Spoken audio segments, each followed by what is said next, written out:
ತೆಗಿಬಾರದು ಅಂತೇಳಿ ಕ್ಯಾಬಿನೆಟ್ ಅಲ್ಲಿ ಚರ್ಚೆ ಆಗಿದೆ. ಮಂತ್ರಿಗಳೇ ಬಂದು ನಂತರ ಉತ್ತರ ಕೊಡ್ತಾರೆ ಅಂತಂದ್ರು. ಅವಾಗ ಇಲ್ಲಿಂದ ನಾವೇನು ಒತ್ತಾಯ ಮಾಡಿದ್ವಿ, ಅಲ್ಲಿಯ ತನಕ ಯಾವ ಡಾಕ್ಟರ್ಗಳನ್ನು ಕೂಡ ರಿಲೀವ್ ಮಾಡಬೇಡಿ ಅಂತ ಎಲ್ಲರೂ ಹೇಳಿದ್ರು. ನಮ್ಮ ಕಡೆಯಿಂದನೇ ಹೇಳಿದ್ರು, ನಿಮ್ಮ ಕಡೆಯಿಂದನೂ ರಿಲೀವ್ ಮಾಡಬೇಡಿ ಅಂತ ಹೇಳಿದ್ರು. ಅದಾದ ನಂತರ ಮೊನ್ನೆ ಸಂಡೇ ಅವರು ಝೂಮ್ ಮೀಟಿಂಗ್ ಮಾಡಿ ಎಲ್ಲರನ್ನೂ ರಿಲೀವ್ ಮಾಡಬೇಕು ಅಂತೇಳಿ ಒತ್ತಾಯ ಮಾಡ್ತಾ ಇದ್ದಾರೆ ಅಂತೇಳಿ ಇಡೀ ನಮ್ಮ ಕ್ಷೇತ್ರಗಳ ಡಾಕ್ಟರ್ಗಳು ನಮ್ಮ ಹತ್ರ ಹೇಳ್ತಾ ಇದ್ದಾರೆ. ಅದನ್ನ ಅವ್ರು ಕೋಟ್ ಮಾಡ್ತಾ ಇದ್ದಾರೆ. ಅಧ್ಯಕ್ಷರೇ, ಇಷ್ಟಾದ ಸದನದಲ್ಲಿ ಇಷ್ಟೆಲ್ಲ ಆದ್ಮೇಲೂ ಕೂಡ ಸದನಕ್ಕಿಂತ ಅಧಿಕಾರಿ ದೊಡ್ಡವನ?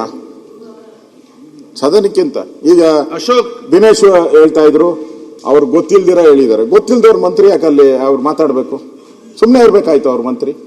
ಅವತ್ತೆಲ್ಲ ಶಾಸಕರಿದ್ದಾಗ ಅವ್ರನ್ನೆಲ್ಲ ಸಮಾಧಾನ ಕೂತಿರ್ಸಿದ್ದು ಅವರೇ ಪಾಟೀಲ್ರೇ.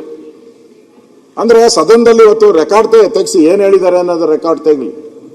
ಹಂಗಾರೆ ಅವ್ರ ಮೇಲೆ ನಾವು ಅಕ್ಕಿಚುತ್ತಿ ತರ್ಬೇಕಾಗಾರೆ? ತಪ್ಪು ಹೇಳಿದ್ದಾರೆ ಸದನಕ್ಕೆ ಮಾಹಿತಿ ಅಂತ ಅಕ್ಕಿಚುತ್ತಿ ತರ್ಬೇಕಾ ನಾನು? ಇಲ್ಲಿ ಈ ಜಗಳ ಇಡೀ ಆರೋಗ್ಯ ಇಲಾಖೆ ಕುಲ್ಗೆಟ್ಟು ಹೋಗೋ ತರ ಆಗ್ಬಿಟ್ಟಿದೆ ಇವ್ರ ಜಗಳ. 8 ತಿಂಗಳು ಆಫೀಸಿಗೆ ಬಂದಿಲ್ಲ ಪ್ರಿನ್ಸಿಪಲ್ ಸೆಕ್ರೆಟರಿ.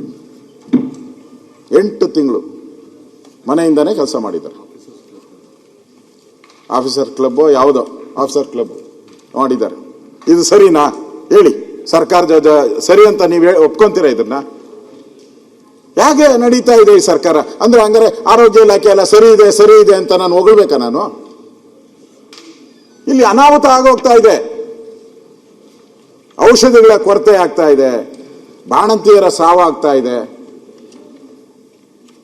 ಡಾಕ್ಟರ್ಗಳು ಎಲ್ಲೂ ಸರಿಯಾಗಿ ಇಲ್ಲ, ಎಲ್ಲ ಕಡೆನೂ ಡಾಕ್ಟರ್ಗಳಿಲ್ಲ. ಇದ್ದು ಡಾಕ್ಟರ್ಗಳನ್ನ ತೆಗೆದಾಕಿದ್ದೀರಾ.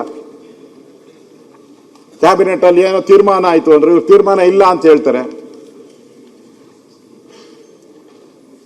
ಈಗ ನಾನು ಹೇಳೋದು, ಸರ್ಕಾರ ಇಲ್ಲ ನಮ್ಮ ಇಲಾಖೆಯಲ್ಲಿ ಆತರ ಯಾರು ಪತ್ರ ಬರೆದಿಲ್ಲ, ಸೆಕ್ರೆಟರಿನೂ ಪತ್ರ ಬರೆದಿಲ್ಲ, ಪ್ರಿನ್ಸಿಪಲ್ ಸೆಕ್ರೆಟರಿ ಬರೆದಿಲ್ಲ, ನಮ್ಮಲ್ಲಿ ಏನು ಗೊಂದಲ ಇಲ್ಲ ಅಂತೇಳಿ.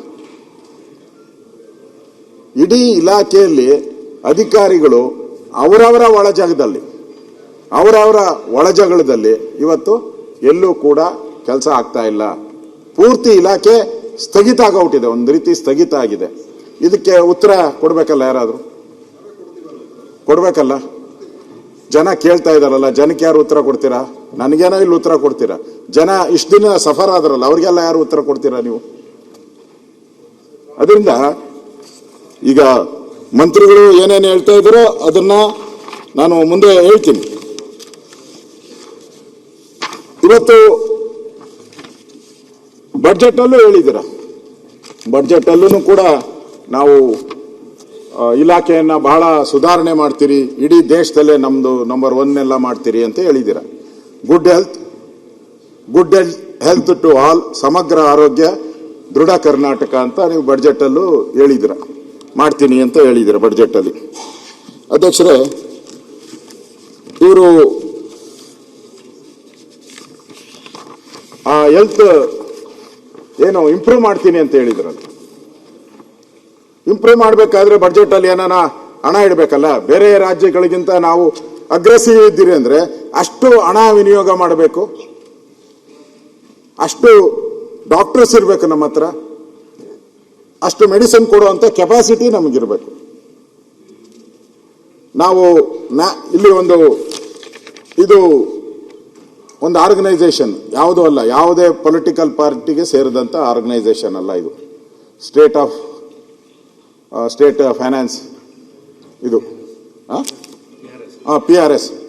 PRS ಅಂತ ಒಂದು ಆರ್ಗನೈಸೇಷನ್. ಇದು ಯಾವುದೇ ಇದಕ್ಕೆ ಸಂಬಂಧಪಟ್ಟಿಲ್ಲ. ಇದರಲ್ಲಿ ಕ್ಲಿಯರ್ ಹೇಳಿದ್ದಾರೆ ಕರ್ನಾಟಕದ ಸ್ಥಿತಿ ಏನು ಅಂತ ಹೇಳಿ. ನಾವು ಬಹಳ ಮುಂದುವರೆದಿದ್ದೀರಿ ಅಂತ ಹೇಳ್ತಾರೆ ಇವರು. ಹೆಲ್ತ್ದು ಪಾಲಿಸಿಯಲ್ಲಿ ಇವರು ನಮ್ಮದು ಆವರೇಜ್, ಇಂಡಿಯಾದ ಆವರೇಜು 6.2 ಇದೆ. Budget estimated spend budget towards the health and family welfare allocation. National average 6.2 ಇದೆ. ನಮ್ಮದು ನಾವು ಹೆಲ್ತ್